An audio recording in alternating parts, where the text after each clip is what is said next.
fait MMI, c'est ça? Ouais, c'est ça, ouais. C'est ça, MMI deuxième année. Tu serais prêt à vendre ta mère pour avoir la Wi-Fi? Non, Bah bien sûr. jamais, Ma mère, mon père, toute ma famille, jamais. Je vendrais ma mère juste pour un poulet. Ça vous fait quoi d'être un futur chômeur? Ça nous fait jouer. Dormir. Occupé. Vivre des émotions.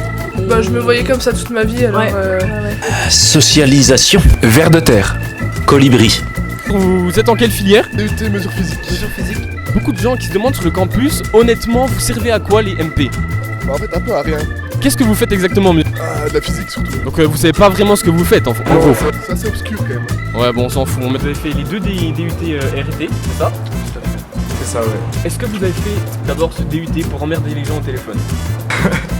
Oui, un peu, oui. Un peu. Et vous, qu'est-ce que vous en pensez? Non, pas Donc 50% des employés chez France Télécom, après avoir fait un DUT RT, se suicident. Qu'est-ce que vous en pensez? C'est pas très drôle, vous savez. Étant donné que France Télécom n'existait plus, je sais pas.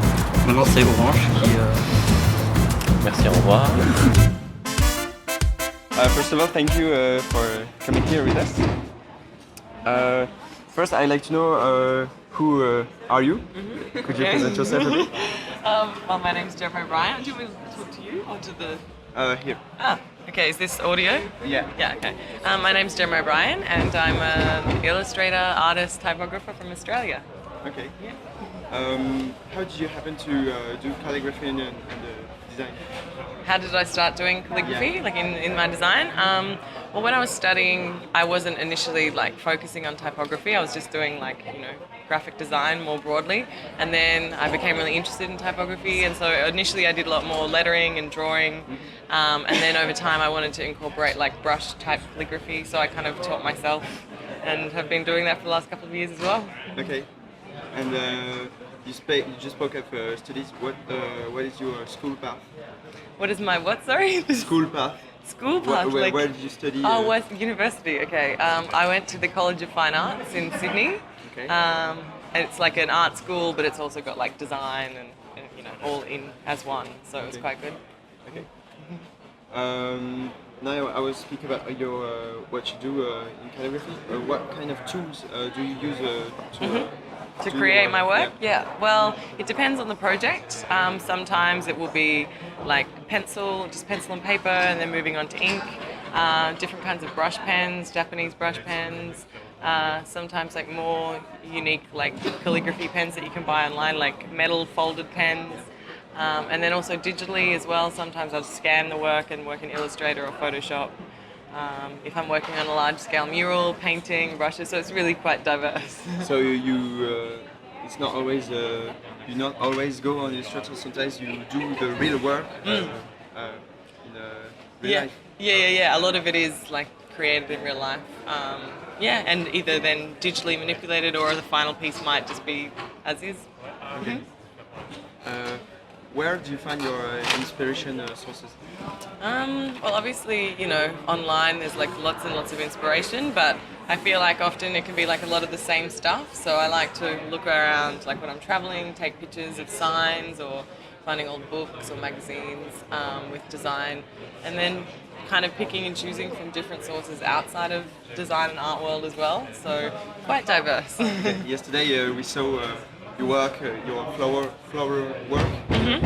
That was amazing. Oh, thank you. So you're speaking about this kind of inspiration, like outside. Yeah. Like sometimes it can be like physically, like you know, collecting Getting out pieces of from the flowers. computer. Yeah, getting out of the computer and like looking for inspiration from other places. If you had to give one advice to someone who wants to work in that world, calligraphy, prints, all that work, Yes. what would it be? I think you've just got to put in a lot of hard work. A lot of the like typography and calligraphy is very like, you know, technique based. So it's something that you can get better at from practicing. So, you know, get in the hours and do a lot of the hard work, and then I guess the creative side of it is what you then add on top of the technique. So, yeah. So hard work. Yeah. Work hard. Was it hard to manage to do this for a living? To realize Yeah, I mean, I guess like because I used to work in bigger design companies and then making the shift to being freelance, it's quite scary because obviously you want to make money, but you also want to be creative, and you want to balance personal projects with projects that make can pay the rent. So it's scary, but and like it's something that you kind of continue to go through, I think, as a freelancer. But there's a lot more freedom that comes with working for yourself. So I quite enjoy that aspect of it as well. Let's talk about the festival. Is it the first time you come here? Yeah, it's the first time I've been to OFF, so first time I've been to Barcelona as well. So. And do you like the city? Yeah, I really, really like it. The weather is like close to home, so it's good. Were you impressed during your speaking? Was it cool? Yeah, I was nervous. I was very nervous before I went on, but once you get started, it was good, and the crowd, everyone's very like receptive and really nice. So yeah, it's been good. What are the conferences or speakers you prefer? So you just spoke about Soda? Yeah. So I saw Sawdust, they spoke after me, and I really, really liked their work, showing the process. Also because they work with typography, something that's like, they do a lot of overlap between digital and handmade techniques as well, so it's really cool. And I haven't seen anyone yet today, so I'll have to wait and see who I can watch. Okay. Last question. If you were asked to come back here another time, will you come back? Yeah, definitely. Or maybe to Paris or France. Okay, that would be great.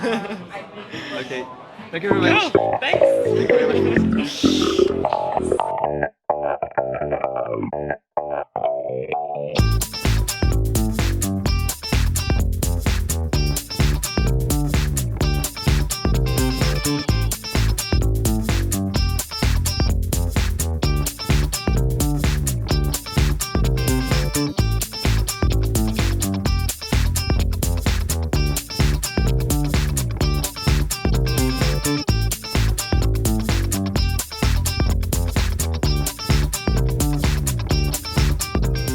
MSI Game of Thrones était un moyen de propagande pour faire la publicité de la saucisse de Montbéliard.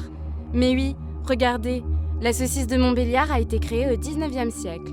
Et en déplaçant les 3 chiffres romains, on obtient le blason de la maison Bolton.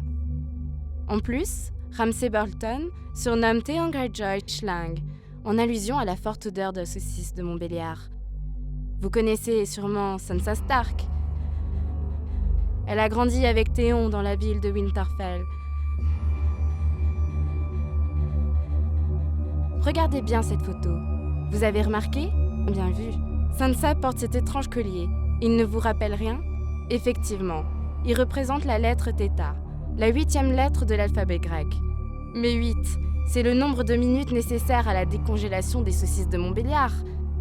En 2015, la saucisse de Montbéliard a remporté la médaille d'or de la meilleure saucisse de France, grâce à la maison Bimodelard. Maison Bimodelard, qui est l'anagramme parfait de la phrase « I'm Ramsay Bolton ». Si cela ne vous suffit pas, en reliant la ville de Dreadfort et les 2 villes principales, Winterfell et King's Landing, cela forme exactement la part de saucisse de Montbéliard, dans les saucisses les plus consommées en France. Et pour finir, dans l'épisode 10 de la saison 3, il mange une saucisse de Montbéliard devant Theon Greyjoy, pour lui rappeler sa castration. Il arrive donc à faire la publicité de sa saucisse devant des millions de téléspectateurs. Theon Greyjoy vous a bien eu.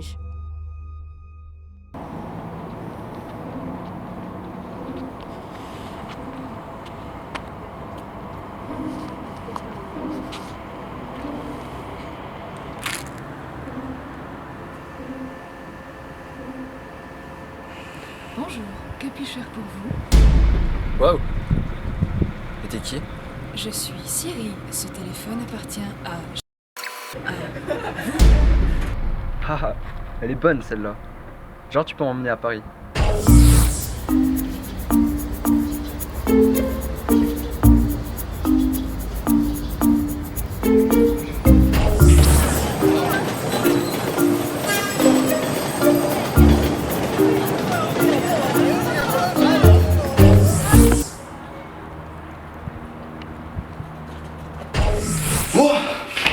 Ouais, c'était justement de ça que je voulais parler. De quoi? Bon, en fait, ce téléphone il est magique, quoi, mais t'inquiète, je vais t'expliquer. Bon, on ne fait pas la soirée là justement? Par contre, faut qu'on y ait accompagné. Ah, d'accord, bon, t'inquiète. Vas-y.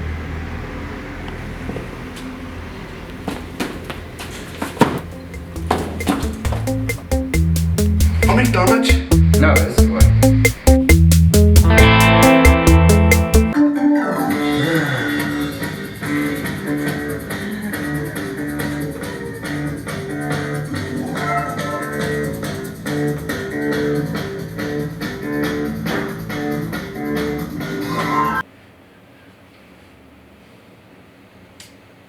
Ah mais attends. Les gars, j'ai une putain d'idée en fait.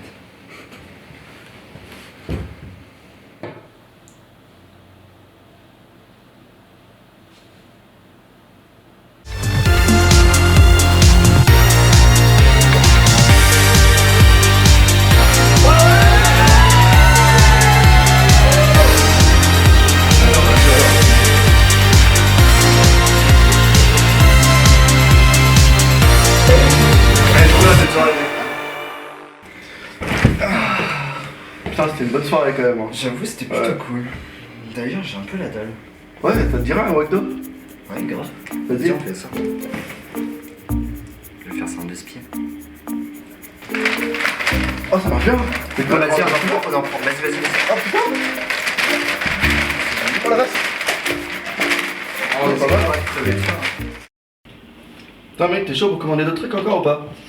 je sais pas. Je trouve pas qu'on a pas mal commandé de conneries là. Ouais, c'est vrai quand même. Ça te dirait on fait un snap alors? Ouais, vas-y. Bon.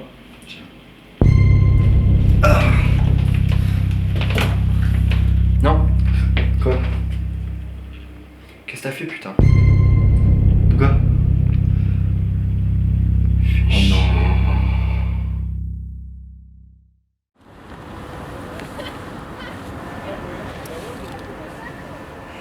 Bonjour, que puis-je faire pour vous?